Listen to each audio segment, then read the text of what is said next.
Welcome to Everything Crochet and More. I'm your host Heya, and this is the introduction video for Crochet Evening Blooms Centerpiece or Doily. Now this doily is very special. I designed this doily in August of last year and I was really very happy how it turned out. So here, this doily is very unusual and exquisite and kind of eye-catchy. I was inspired by evening blooming flowers.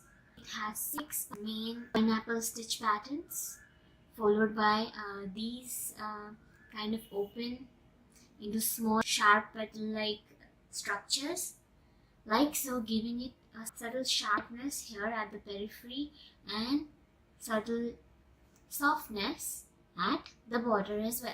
Special stitches used in this pattern are mostly popcorn stitches and front post and back post crochet stitches.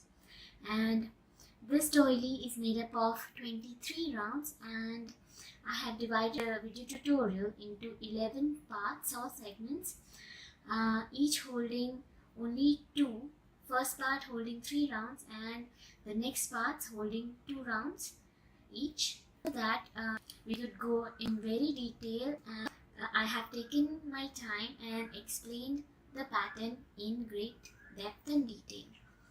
And this pattern is made up of 6 repetitions of a small pattern, and we'll be repeating 6 times over to finish with our round. So, and I've also shown how to starch, stretch and block. So this doily has the dimensions of the centerpiece are as follows.